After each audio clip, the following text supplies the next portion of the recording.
हरे कृष्णा। कल तक हमने 10वें स्कंद के पहले अध्याय का तीसरा श्लोक देखा था। आज हम चौथा श्लोक देखने जा रहे हैं। Canto 10 chapter 1 shloka 4। निवृत्त निवृत्त निवृत्त तर्षैर तर्षैर उपगीयमानाद उपगीयमानाद। ये राम में छोटे ऊ की मात्रा है, उसका ऊ इसके साथ आएगा। उपगीयमानाद निवृत्त तरशैर उपगीयमानाद भवौष भवौष धाच धाच श्रोत्र श्रोत्र मनोभिरामात् भवौष धाच्छोत्र मनोभिरामात् क उत्तमश्लोक उत्तमश्लोक गुणानुवादात् गुणानुवादात् पुमान् विरज्येत पुमान् विरज्येत विना पशुघ्नात् पुमान् विरज्येत विना पशुघ्नात् निवृत्त तर्षैर उपगीयमानाद् भवौष भवौष धाच्छोत्र मनोभिरामात् का उत्तमश्लोक गुणानुवादात् पुमान् विरज्येत विना पशुघ्नात्। इसको कैसे गाएंगे देखते हैं। निवृत्त तर्षैरुपगीयमानाद् भवौषधाच्छोत्र मनोभिरामात् का उत्तमश्लोक गुणानुवादात् पुमान् विरज्येत विना पशुघ्नात्। फिर से देखते हैं। निवृत्त तर्षैरुपगीयमानाद् भवौषधाच्छोत्र मनोभिरामात् का उत्तमश्लोक गुणानुवादात् पुमान् विरज्येत विना पशुघ्नात्। शब्दार्थ देखते हैं। निवृत्त मतलब मुक्त, तर्षैर मतलब काम या भौतिक कार्यों से, उपगीयमानात् मतलब वर्णित या गाया जाने वाला, भवौष भव औषधात् मतलब भौतिक रोग की सही औषधि से, श्रोत्र मतलब कानों से सुनने की विधि, मनः मतलब मन के लिए विचार का विषय, अभिरामात् मतलब ऐसे महिमा वर्णन की ध्वनि से, क मतलब कौन, उत्तम श्लोक मतलब भगवान का, गुणानुवादात मतलब ऐसे कार्यों का वर्णन करने से, पुमान मतलब मनुष्य, विरज्येत अपने को विलग रख सकता है, विना मतलब रहित, पशुघ्नात मतलब कसाई अथवा अपने आप की ही वध करने वाले से। व्याख्या देखते हैं। सॉरी, इसका पूरा मीनिंग देखेंगे पहले। भगवान की महिमा का वर्णन परंपरा पद्धति से किया जाता है, अर्थात यह आध्यात्मिक गुरु के से शिष्य तक पहुंचाया जाता है। ऐसे वर्णन का आनंद उन लोगों को मिलता है जो इस जगत के मिथ्या क्षणिक वर्णन में रुचि नहीं रखते। भगवान का गुणगान जन्म मृत्यु के चक्कर में फंसे बुद्धिजीवी के लिए उपयुक्त औषधि है। अतएव कसाई यानी कि पशुघाती या अपने को ही मारने वाले आत्मघाती के अतिरिक्त भगवान की महिमा को सुनना कौन नहीं चाहेगा। तात्पर्य देखते हैं। भारत में सामान्य लोगों के बीच यह आम प्रथा है कि बारंबार जन्म मरण के रोग से छुटकारा पाने के लिए वे भगवत गीता या श्रीमद् भागवत से कृष्ण के विषय में सुनते हैं। यद्यपि अब भारत पतित हो चुका है, किंतु यह समाचार मिलते ही अमुक व्यक्ति भगवत गीता या श्रीमद् भागवत पर बोलेंगे, अब भी हजारों लोग सुनने के लिए एकत्र हो जाते हैं। किंतु यह श्लोक इंगित करता है कि भगवत गीता तथा श्रीमद् भागवत का ऐसा पाठ ऐसे व्यक्तियों द्वारा किया जाना चाहिए जो भौतिक इच्छाओं से पूरी तरह से मुक्त हो चुके हैं। इस जगत में ब्रह्मा से लेकर एक शूद्र चींटी तक सारे जीव इंद्रिय भोग की भौतिक इच्छा से पूर्ण है और हर प्राणी इंद्रिय तृप्ति में लगा हुआ है। किंतु इस तरह लगे रहने पर कृष्ण कथा के महत्व को, चाहे वह भगवत गीता के रूप में हो चाहे श्रीमद् भागवत के रूप में, पूरी तरह नहीं समझा जा सकता।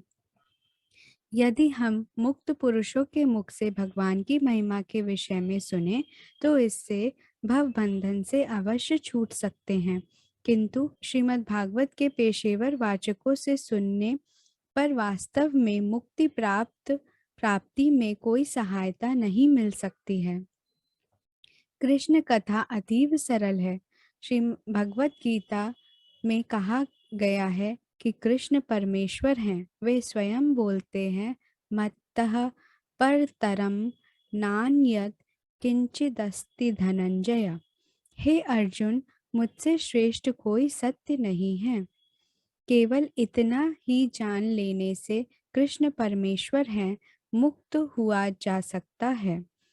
किंतु इस कलयुग में लोग असली लाभ से वंचित रहते हैं, क्योंकि वे ऐसे धूर्त व्यक्तियों से भगवत गीता सुनना पसंद करते हैं जो भगवत गीता को यथारूप से में प्रस्तुत ना करके उसे अपनी इच्छा अनुसार तोड़ते मरोड़ते हैं।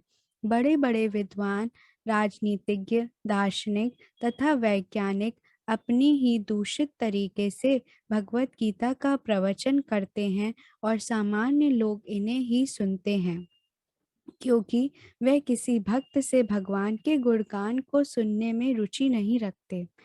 भक्त वह है जो भगवान की सेवा करने के अतिरिक्त भगवत गीता तथा श्रीमद् भागवत का पाठ करते हुए कोई अन्य प्रयोजन नहीं रखता। इसलिए श्री चैतन्य महाप्रभु ने हम सबको सलाह दी कि स्वरूप सिद्ध व्यक्ति से ही भगवान का गुणगान सुना जाए। भागवत परो दिए भागवत स्थाने।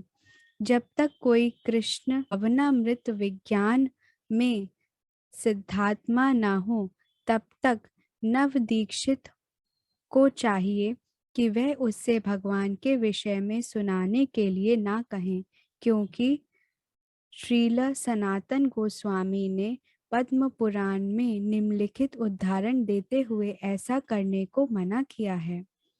जो वैष्णव आचरण वाला ना हो, उससे कथा नहीं सुननी चाहिए। वैष्णव तो निवृत्त तृष्णा होता है, उसका कोई भौतिक उद्देश्य नहीं होता, क्योंकि उसका एकमात्र उद्देश्य कृष्ण भावनामृत का प्रचार करना होता है। तथा कथित विद्वान, दार्शनिक तथा वैज्ञानिक अर्थवश भगवत गीता के अर्थ को तोड़ मरोड़ कर अपना उल्लू सीधा करना चाहते हैं। इसलिए यह श्लोक सावधान करता है कि कृष्ण कथा का वाचन वही करे जो निवृत्त कृष्ण हो। सुखदेव गोस्वामी श्रीमद् भागवत के आदर्श उपयुक्त वाचक हैं और मृत्यु का सामना करने के पूर्व अपना राज्य तथा परिवार को किसी उद्देश्य से छोड़ने वाले परीक्षित महाराज आदर्श श्रोता हैं। श्रीमद् भागवत का सुयोग्य वाचक बुद्धि जीवों को सही औषधि भवौषधि प्रदान करता है।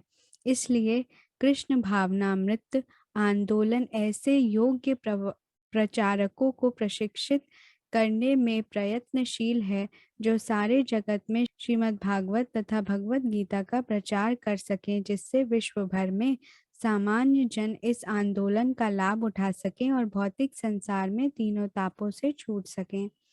भगवत गीता का उद्देश्य तथा भागवत श्रीमद् भागवत के वर्णन इतने मनोहारी हैं कि भौतिक संसार में तीनों तापों से तृप्त प्रायः प्रत्येक व्यक्ति इन ग्रंथों में से भगवान की महिमा को सुनना चाहेगा और मुक्ति के मार्ग में लाभ उठाना चाहेगा। किंतु दो प्रकार के लोग कभी भी भगवत गीता या श्रीमद् भागवत के संदेश को सुनने में रुचि नहीं लेंगे। एक वे जो आत्महत्या करने पर तुले हैं और दूसरे वे जो स्वाद के लिए गौओं तथा अन्य पशुओं का वध करने पर तुले हुए हैं। यद्यपि ऐसे लोग भागवत सप्ताह में के समय श्रीमद् भागवत सुनने का दिखावा करते हैं, किंतु यह धर्मी जनों की दूसरी सृष्टि है, जिन्हें ऐसे कृत्य से कोई लाभ नहीं मिल सकता। इस संबंध में पशुघ्नाथ शब्द महत्वपूर्ण है। पशुघ्नाथ का अर्थ है कसाई।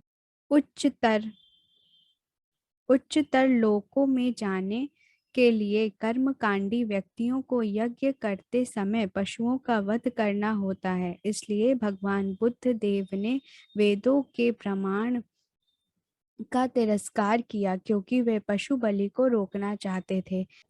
यद्यपि वैदिक उत्सवों में पशु बलि को मान्यता प्राप्त है, किंतु ऐसे उत्सवों के लिए जो व्यक्ति पशुओं का वध करते हैं वे कसाई यानी पशुघ्न माने जाते हैं। भला कसाईयों को कृष्ण भावनामृत में कैसे रुचि हो सकती है, जब उन्हें भौतिक आकर्षण मिला रहता है। उनकी एकमात्र रुचि नश्वर शरीर के लिए सुविधाएं उत्पन्न करने में होती हैं। जो लोग इंद्रिय भोग तथा भौतिक ऐश्वर्य के प्रति आसक्त हैं और जो ऐसी वस्तुओं में मोहग्रस्त रहते हैं, उनके मन में भगवान की भक्ति के लिए दृढ़ संकल्प नहीं बन पाता। श्री नरोत्तम दास ठाकुर कहते हैं, जो कृष्ण भावना भावित नहीं है और इस तरह जो भगवान की सेवा में अपने को नहीं लगाता, वह भी पशुघ्न है, क्योंकि वह जानबूझकर विष पीता है। ऐसे व्यक्ति को कृष्ण कथा में रुचि नहीं होती, क्योंकि उसमें इंद्रिय तृप्ति की लालसा शेष रहती है।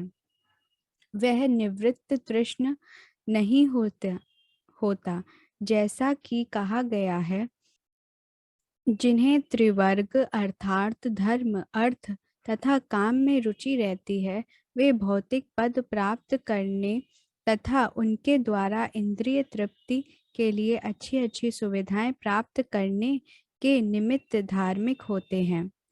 ऐसे लोग अपने को जानबूझकर जन्म मरण के चक्कर में डालकर अपनी हत्या करते हैं। वे कृष्ण भावनामृत में कभी भी रुचि नहीं ले सकते। कृष्ण कथा के लिए वक्ता तथा श्रोता दोनों चाहिए और ये दोनों कृष्ण भावनामृत में तभी रुचि ले सकेंगे जब उनके भौतिक कथाओं में रुचि ना हो। वास्तव में यह हर कोई देख सकता है कि जो लोग कृष्ण भावना भावित हैं, उनमें यह प्रवृत्ति स्वतः उत्पन्न होती है। यद्यपि कृष्ण भावनामृत आंदोलन के कृष्ण भक्तगण तरुण व्यक्ति हैं, किंतु वे भौतिकवादी अखबार, पत्रिकाएं इत्यादि नहीं पढ़ते, क्योंकि उन्हें ऐसी कथाओं में कोई रुचि नहीं होती। वे देहात्म बुद्धि का सर्वथा परित्याग कर देते हैं। गुरु उत्तम श्लोक अर्थात पूर्ण पुरुषोत्तम भगवान विषयक कथाओं को कहता है और शिष्य ध्यान से उन्हें सुनता है। जब तक दोनों भौतिक इच्छाओं से मुक्त नहीं हो लेते, तब तक उन्हें कृष्ण भावनामृत की कथाओं में रुचि नहीं हो सकती। गुरु तथा शिष्य को कृष्ण के अतिरिक्त और कुछ समझने की आवश्यकता नहीं रहती, क्योंकि कृष्ण को समझने तथा कृष्ण के विषय में बातें करने मात्र से ही व्यक्ति पूर्णतया विद्वान बन सकता है। भगवान हर एक के हृदय में आसीन रहता है और उनकी कृपा से भक्त तो भगवान से ही सीधे आदेश प्राप्त करता है। जैसा कि भगवत गीता में भगवान ने कहा है, मैं हर एक के हृदय में आसीन हूँ और मुझी से स्मृति, ज्ञान तथा विस्मृति उत्पन्न होती है। सारे वेदों के द्वारा मैं ही वेद्य हूँ। मैं ही वेदांत का रचयिता और वेदों का ज्ञाता हूँ। कृष्ण भावनामृत इतना उच्च है कि कृष्ण भावना भावित व्यक्ति गुरु के निर्देशन से श्रीमद् भागवत, भगवत गीता तथा अन्य वैदिक साहित्य में प्राप्त कृष्ण कथा को पढ़कर तुष्ट रहता है। जब कृष्ण के विषय में केवल बातें करना इतना सुहावना लगता है, तो फिर कृष्ण की सेवा करना कितना सुहावना होगा, इसकी कल्पना की जा सकती है। जब मुक्त गुरु तथा उसके शिष्य के मध्य कृष्ण कथाएं होती हैं, तो अन्य लोग भी कभी कभी इन कथाओं को सुनकर लाभ उठाते हैं। ये कथाएं जन्म तथा मृत्यु के चक्र को रोकने में रामबाण औषधि का कार्य करती है। बारंबार जन्म तथा मृत्यु का चक्र, जिससे मनुष्य को पुनः पुनः विभिन्न शरीर ग्रहण करने पड़ते हैं, भव या भवरोग कहलाता है। यदि कोई व्यक्ति इच्छा या अनिच्छा से कृष्ण कथा सुनता है, तो उसका भवरोग अर्थात जन्म मरण का रोग निश्चय ही जाता रहता है। इसलिए कृष्ण कथा को भवौषधि, जन्म मृत्यु के चक्कर को रोकने की औषधि कहा गया है। कर्मी जन जो भौतिक इंद्रिय तृप्ति में आसक्त हैं, सामान्यता अपनी भौतिक इच्छाओं का परित्याग नहीं कर सकते, किंतु कृष्ण कथा ऐसी रामबाण औषधि है कि कृष्ण कथा सुनने के लिए प्रेरित होने पर वह इस रोग से निश्चित रूप से मुक्त हो जाता है। इससे इसके ज्वलंत उदाहरण ध्रुव महाराज हैं, जो अपनी तपस्या के बाद अत्यंत तुष्ट थे। जब भगवान ने उन्हें वर देना चाहा, तो ध्रुव ने वर लेने से मना कर दिया। प्रभु, मैं पूरी तरह तुष्ट हो गया हूँ। मुझे इंद्रिय तृप्ति के लिए कोई वर नहीं चाहिए। हम देख रहे हैं कि कृष्ण भावनामृत आंदोलन में युवाओं तथा युवतियों तक ने अपनी बुरी से बुरी आदतें, जैसे अवैध यौन, मांसाहार, नशा तथा जुआ खेलना छोड़ दी है। क्योंकि कृष्ण भावनामृत इतना प्रबल है कि इससे उन्हें पूर्ण संतोष मिलता है, अतएव वे भौतिक इंद्रिय तृप्ति में रुचि नहीं लेते। हरे कृष्णा।